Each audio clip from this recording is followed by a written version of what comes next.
उसके द्वारा जो लोकतंत्र की हत्या हुई है और लोकतंत्र का नीलामी इस प्रकार से उन्होंने की है और उसके बदले में अनेकों अनेक उपहार लिए हैं कि ये लोकतंत्र की भावनाओं को ठेस नहीं पहुंचती, संविधान को ठेस नहीं पहुंचती। आखिर गुनाहगारों को कब तक बचाते रहेंगे, क्योंकि ये खुद भी गुनाहगार हैं। इस कारण से एक गैंग सा बना हुआ है, जो इंडिया अलायंस है, जो एक गैंग सा बना हुआ है, ये पैसे से भी लूट कर रहा है और जैसे भी दाएं बाएं से कैसे भी लूट मचाती जाती है, उसका यही परिणाम है। ऐसे गुनाहगार मोदी जी के रहते हुए तो कोई भी बच नहीं सकता और आने वालों के लोगों के लिए भी एक ये सुझाव है कि अगर आपने सेवा करनी तो सेवा कीजिएगा, ऐसे काम करेंगे तो आपके स्थान जेल में ही होगा। जी सर, किसी का मर्डर है, महुआ मोइत्रा अपनी लड़ाई लड़ेगी, उनको लोग इंसाफ दिलाएंगे और बीजेपी जो है वो अपना ही जो वो चला रही है। ममता बनर्जी खुद लोकसभा में रही है, उनको मालूम नहीं लोकतंत्र की हत्या क्या होती है। एक पार्लियामेंटेरियन अपना आई कार्ड और आईडी देकर और ऐसे प्रश्न पूछता है जो देश की आजादी के लिए और देश की सुरक्षा के लिए खतरा होते हैं। क्या उनको समझ में नहीं आता? आखिर गुनाहगारों का बचाव कब तक करते रहेंगे ये लोग? और ये मान के चल रहे हैं आज देश सुरक्षित हाथों के अंदर है, ऐसे आपका झूठ बोलना नहीं चलेगा। जनता जानती है और जनता उसका परिणाम आने वाले समय में भी देगी।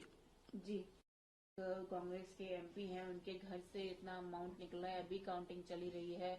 कल भी बोला जा रहा था कि 20 कमरों की तलाशी होनी है, 5 की अभी काउंटिंग हुई है। कैसे देखते हैं आप इतना बड़ा स्कैम? देखिएगा, 200 नहीं 200 से ज्यादा, कहीं हजारों करोड़ रुपया वहां से मिलने की संभावना है और ये साफ साफ कांग्रेस का चरित्र बताता है कि राहुल गांधी के सहयोगी रहे ये राज्यसभा सांसद, 3 बार से राज्यसभा सांसद हैं और वहां की राज्य सरकार, सोरेन सरकार जो है, उससे तालमेल बनाकर किस प्रकार से वहां के समाज और देश को लूटने का काम करे। अनेक अनेक राज्य के अंदर उसकी ब्रांचें हैं और ये षड्यंत्र, जो एक षड्यंत्र चल रहा है इसकी देश की संस्कृति खराब खत्म करने का और देश को लूटने का, ये सामूहिक एक संगठन के रूप में ये काम कर रहे हैं। इनको मानना चाहिए कि मोदी जी ने संकल्प लिए हैं, वो संकल्प बार बार इनको दोहराने चाहिए कि भ्रष्टाचार नहीं चलेगा, उनका स्थान जेल में होगा।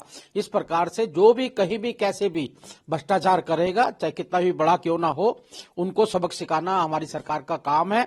और ये कांग्रेस का चेहरा और वहां पर झारखंड के अंदर सोरेन सरकार का चेहरा दोनों का खुल गया है, किस प्रकार से देश की संपदा और राज्य की संपदा को लूटने का काम कर रहे हैं। जी सर, एक 3% जो है वो अप्रूवल में नहीं है।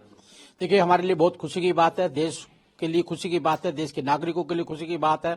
आज विश्व के एकमात्र 78% नंबर लेकर पहले पायदान पे खड़े हुए हैं। इससे साफ साफ दिखाई देता है कि देश को विश्व गुरु की ओर ले आने का काम जो ईमानदारी से, नेक नियते से देश के प्रधानमंत्री नरेंद्र मोदी कर रहे हैं, ये यहाँ के राजनीतिक लोगों को भी इससे सीख लेनी चाहिए कि कहाँ हमारा एक देश था 2014 से पहले, जिसको लुटेरों का देश कहा जाता, सपेरों का देश कहा जाता था। आज देश बढ़ रहा है, विश्व में अपना कीर्तिमान बढ़ रहा है, चांद पे पहुंचने वाले हम पहले व्यक्ति हैं और यही अनेकों अनेक काम के अंदर आज मोदी जी को पर्यावरण समस्या हो, जल समस्या हो, चाहे कुछ भी युद्ध की समस्या हो, जिस प्रकार से उनका कद बन गया है, ये साफ साफ दिखाता है देश आने वाले समय के अंदर देश को जिस प्रकार से मोदी जी भ्रष्टाचार मुक्त करा रहे हैं, जिस प्रकार देश को अनेकों अनेक समस्या से मुक्त कराने का काम कर रहे हैं, आने वाले समय में विश्व को की एक ही आशा होगी, हिंदुस्तान और मोदी जी। जी सर, एक आखिरी सवाल, किस तरह से हमारी कहाँ कमी रह गई?